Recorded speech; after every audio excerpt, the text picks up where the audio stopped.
प्रसिद्ध है, विख्यात है, और जो भी कार्य करती है वो सही और प्रॉपर सही मायने में जो चीजें होती है उसी को रख के करती है। एक सैनिक अपनी जिंदगी का जो प्राइम टाइम होता है, गोल्डन पीरियड होता है, वो अपनी देश की सेवा के लिए, देश की बॉर्डर की रक्षा के लिए, देश के नागरिकों की रक्षा के लिए अपना न्यौछावर करता है, अपना बलिदान देता है। इसके बदले में बोले या सरकार द्वारा कुछ सुविधाएं सैनिकों को और पूर्व सैनिकों और उनके परिवार को दी जाती है, जिसमें कि हमारी एक सुविधा है सीएसडी कैंटीन की।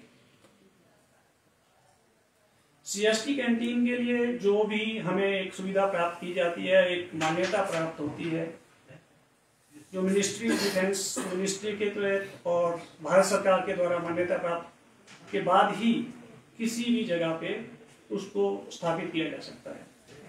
इसी के तहत 22 नवंबर 2022 को जिला शिमला के नेरवा में सीएसटी कैंटीन का एक एक्सटेंशन काउंटर रक्षा मंत्रालय द्वारा मान्यता दी जाती है खोलने के लिए, जो कि आरट्रैक शिमला के तहत खोली जाती है। सीएसटी कैंटीन में ग्रोसरी और लिक्विड दोनों तरह की सुविधाएं हमारे दी जाती है।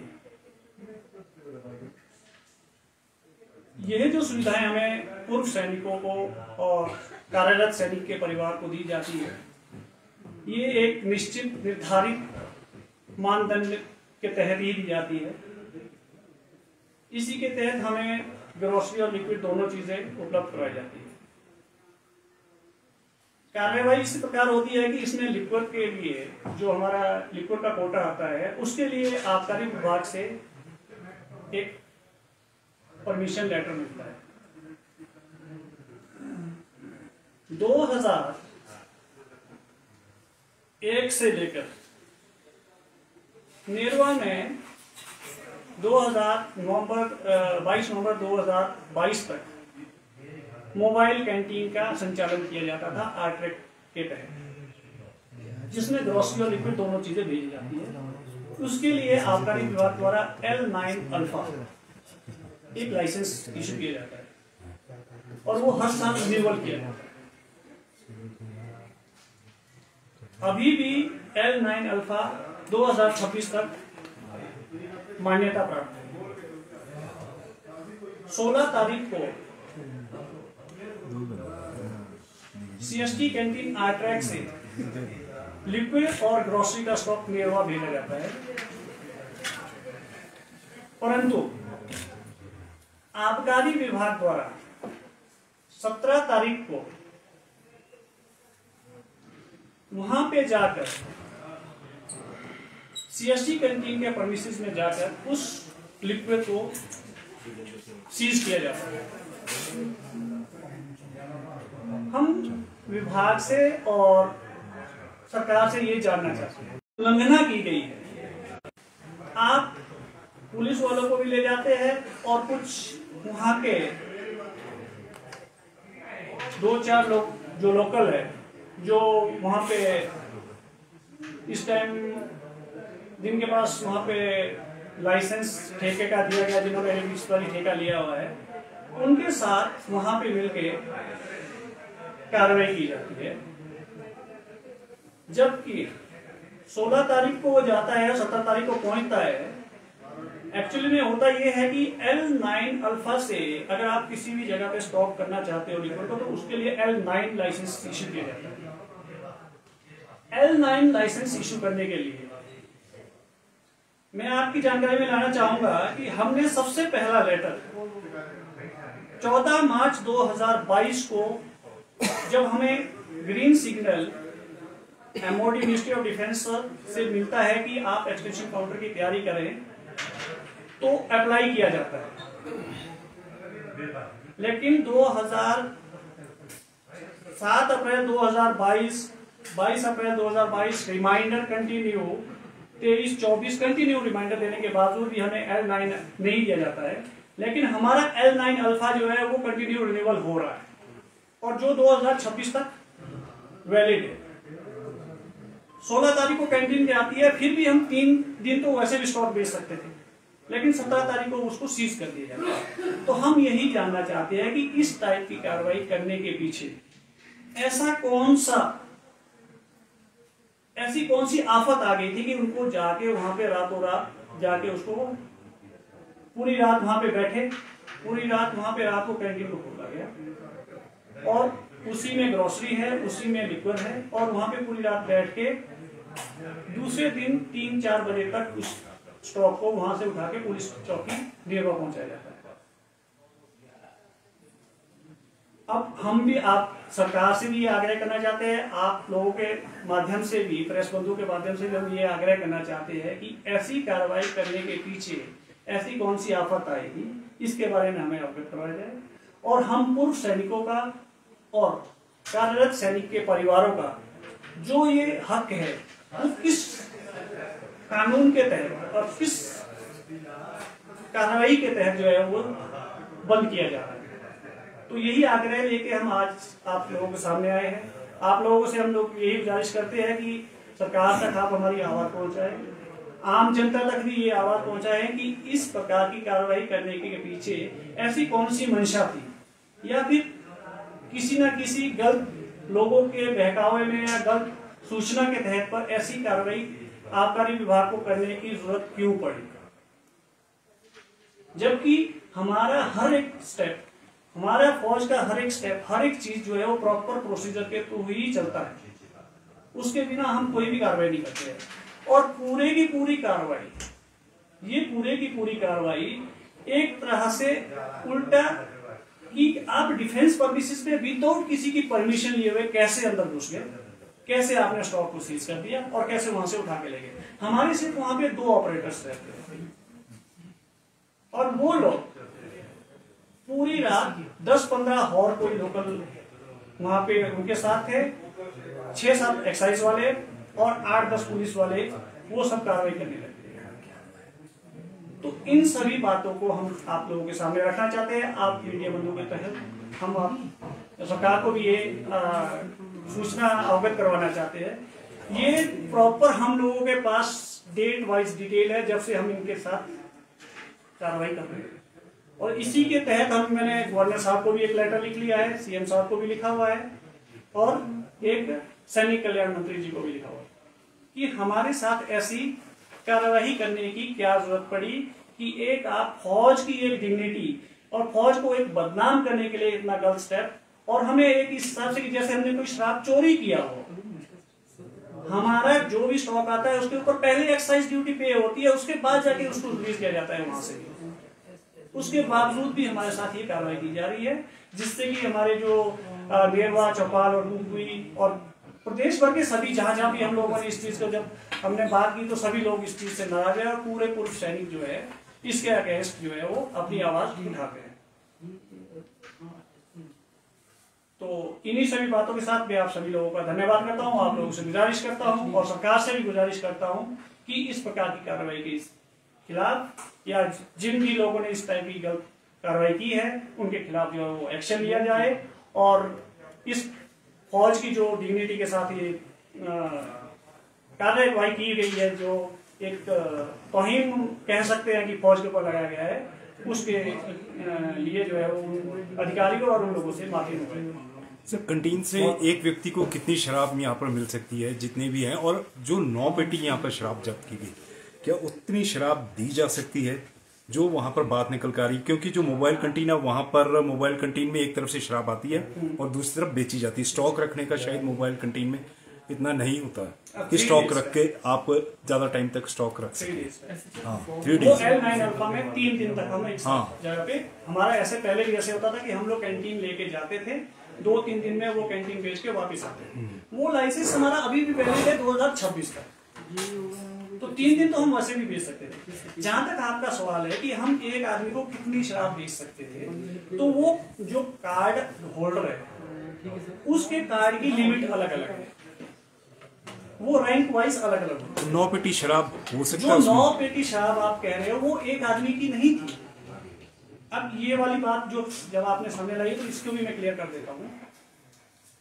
एक सैनिक है, सेना में कार्यरत है, उसके घर पे कोई फंक्शन है, सिस्टर की मैरिज है, एंगेजमेंट है या शादी है, वो घर आता है तो वो अब कितना हर एक हमारे फंक्शन में क्या है, हमारे कल्चर में क्या है कि सब जगह शराब यूज होती है, ठीक है, फंक्शन में होती है, हम ठेके से भी लेते हैं, हमारे पास सुविधा है कैंटीन की।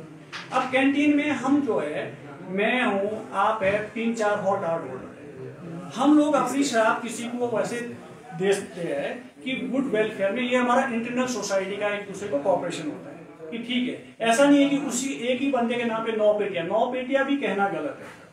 9 पेटियां टोटल निकाली जाती है बियर को मिला के। एक बोतल शराब के अगेंस्ट 4 बियर इशू होती है, अब तो बल्कि 8 हो गया न्यू एंटाइटलमेंट के हिसाब से। दूसरा, 2017 के बाद एक अमेंडमेंट हुआ है जिसमें कि अब जो है हम लोग 1 महीना एडवांस में भी जो है अपना कोटा ले सकते हैं। अगर मान लो मुझे 6 बोतल अथाइज है तो मैं 12 बोतल एक साथ ले सकता हूँ। इस हिसाब से ही वो बनी, उसमें कोई ऐसा नहीं है कि भी इलीगल बिलिंग हुई है, क्योंकि जब तक आप कार्ड पंच नहीं करोगे तब तक आपको कार्ड लिक्विड इशू हो ही नहीं सकता है। इसमें 2 नंबर का तो कोई काम ही नहीं है कि 2 नंबर की शराब बेची गई हो या 2 नंबर का कहीं से स्टॉक लाया गया हो और फिर जाके उसको दिया गया। वो प्रॉपर ऑथराइजेशन के हिसाब से ये है कि हम वो 4-5-6 कार्ड होल्डर की एक साथ इकट्ठी निकाली गई है। 6 कार्ड होल्डर की वो बिलिंग है? हाँ, 6 या 7 कार्ड होल्डर की बिलिंग है। एक कार्ड होल्डर की बिलिंग पे तो इतना हो ही नहीं सकता किसी भी हालत में, वो तो अलाउ ही नहीं करेगा, सिस्टम ही अलाउ नहीं करेगा। तो वो चीजें जो है वो गलत प्रिडिक्ट की गई है और ये प्रॉपर जहां तक हमें लग रहा है ये कोई बहुत पहले से तो टैक्सेशन डिपार्टमेंट को नहीं बताया गया ये कि किस चीज से इसकी कि ये अलग अलग कार्ड पर बिलिंग की गई है? उनको प्रॉपर बिल दिखाया गया है, उनकी बिल की कॉपी दे दी गई है उनको। फिर क्यों जब्त हुई? कारण अभी एक्साइज कमीशन इनका एक्साइज वालों का कहना का ये है कि आपके पास L9 लाइसेंस नहीं है, L9 अल्फा है। हम लोगों ने L9 अल्फा को अपग्रेड करने के लिए 14 मार्च 22 से लेकर 2022 14 मार्च से लेकर कंटिन्यूस उनके साथ हो रही है। अब इसमें भी आबकारी पॉलिसी के तहत रोडों में सेम चीज हो रही है, हिमाचल के दूसरी जिलाओं में भी सेम एक्सटेंशन काउंटर खुले हुए हैं, ठीक है सर।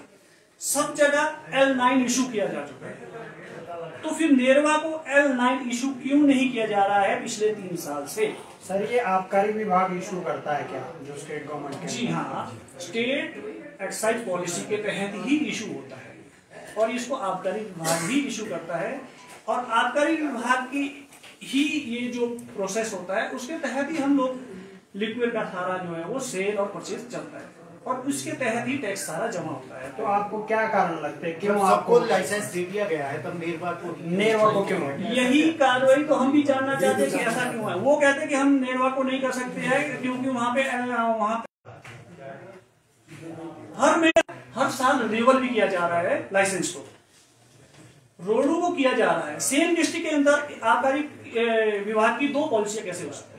तो सर आपने यहाँ से किसी से पत्राचार कमांड के माध्यम से सरकार से पत्राचार? जी हाँ, पत्राचार चल रहा है क्योंकि ये कार्रवाई कल ही हुई है, कल ही सीज की गई है, ठीक है। तो उसके अगेंस्ट मैंने गवर्नर साहब को भी लेटर लिख लिया है, चीफ मिनिस्टर साहब को भी लिख लिया है और हमारे जो सैनिक वेलफेयर मिनिस्टर है धनीराम शांडिल जी को, इनके लिए भी मैंने लेटर लिखा हुआ है। बाकी हमारा जो डिपार्टमेंटली है आरट्रैक के थ्रू, उसमें एक्साइज कमिश्नर और दूसरे लोगों के साथ भी पत्राचार चल रहा है।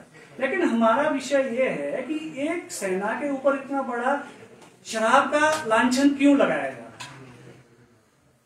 ऐसा क्या जुर्म कर दिया है सेना के लोगों ने या पूर्व सैनिकों ने जो कि उनके ऊपर ये बताया जा रहा है कि भी ये जो है वो इलीगल है? किस केस पे? आपको कोई स्थानीय स्तर पे राजनीति उसमें इन्वॉल्व? इसमें स्थानीय स्तर पे राजनीति भी हमें लग रही है और इसमें जो शराब के ठेके जब आवंटन किए गए हैं उसके तहत भी जो कार्रवाई हुई है वहां को जिसको दिया गया है, इसमें कुछ गड़बड़ सारा जगह मिलजुल के लग रहा है, अदरवाइज ऐसी कार्रवाई नहीं कर सकता है कोई। और सबसे पहली बात है, जिंदगी में मैं 2010 का रिटायर हूँ, मैंने 16 साल जॉब की हुई है, मुझे 15 साल रिटायर होते हुए है। मैंने अपनी जिंदगी में 30-35 साल में आज तक किसी भी कैंटीन के ऊपर ऐसी कार्रवाई होते हुए नहीं सुनी है, ना ही देखी।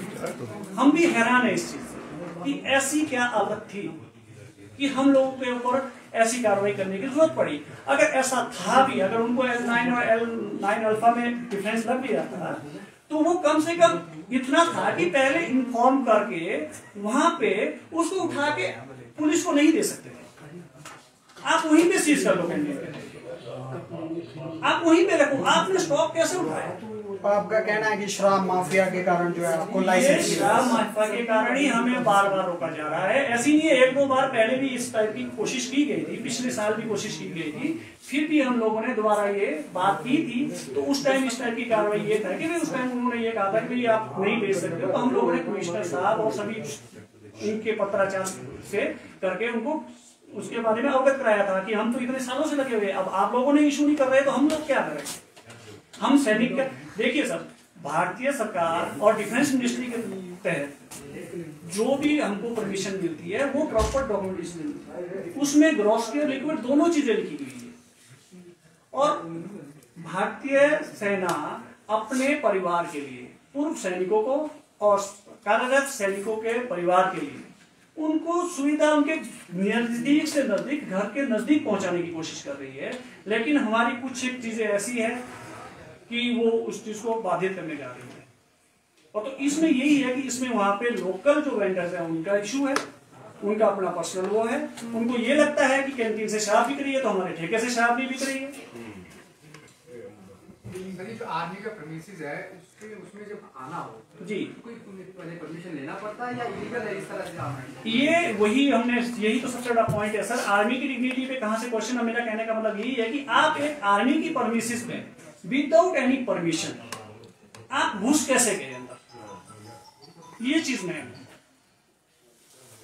इसके लिए कोई परमिशन लेना पड़ता सर? क्या जी हाँ, हम लोगों के कैंटीन में कोई भी एंट्री होती है विदाउट कार्ड होल्डर आप नहीं जा सकते।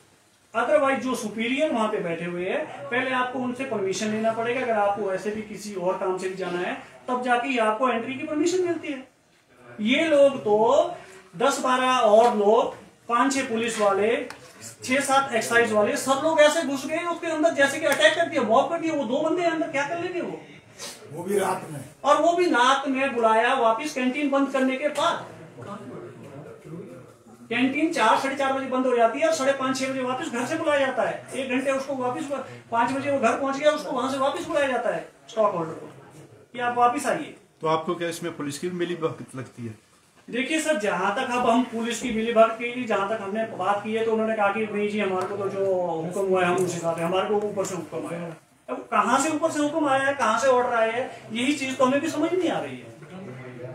और जब हम यहाँ पे बात करते हैं तो ये लोग कहते हैं कि भाई यार नहीं, हम कोई नहीं, इसको शॉर्ट आउट कर देंगे। ऐसा सैनिकों के साथ ऐसा क्यों किया जा रहा है दुर्व्यवहार? आप कहीं थोड़ी सी बाढ़ आ जाए, आग लग जाए, कुछ आ जाए तो सेना को एकदम से बुला लो, और जब सैनिक की वेलफेयर की बारी आती है तो उनके घर के अंदर घुस के उनको वो करो, बेइज्जत करो। ये बेइज्जती सैनिक की नहीं है, ये तो मैं कहूंगा कि हमारे पूरे नागरिकों की है। कैसे नया बच्चा, कैसे कोई नया जवान सेना में जाने के लिए तैयार होगा? एक तरफ आप सैनिक जिंदाबाद और के नारे लगाते हो और दूसरी तरफ आप उनके घर पे इस टाइप की कार्रवाई करते हो। कहां का न्याय है? एक सैनिक अपनी जिंदगी, अपनी जान निछावर करके आपकी रक्षा कर रहा है और उसी के परिवार के और उसी के घर के, उसी के पूरे जो उसको सुविधाएं मिल रही है उसी को रोकने का काम किया जा रहा है। किस लिए, किस वजह से? सिर्फ कुछ लालच की वजह से। ये लालच है, कुछ ना कुछ तो मिली भगत है, ऐसे तो ये कार्रवाई नहीं हो सकती ना। और ना ही आज तक हुई है कहीं, ये पहला हादसा है, आज तक ऐसी कार्रवाई कभी नहीं हुई है। और मैं तो यहां तक सरकार से आग्रह करूंगा कि भाई इस टाइप की कार्रवाई जो बिना परमिशन के और विदाउट इसके अंदर घुस गए उनके अगेंस्ट कार्रवाई होनी चाहिए, चाहे वो पुलिस डिपार्टमेंट है, चाहे वो एक्साइज है, चाहे कोई और लोग है। तो आपने एसपी साहब से इसकी शिकायत नहीं की कि किस तरह से वो घुस गए विदाउट परमिशन?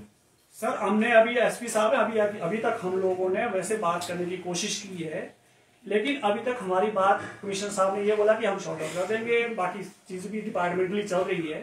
क्योंकि पुलिस को तो इस रूल एंड रेगुलेशन का पता ही होता है। तो पुलिस की रूल एंड रेगुलेशन का वो कहते हैं कि हमें जैसा हुक्म हुआ है हम तो वही करेंगे।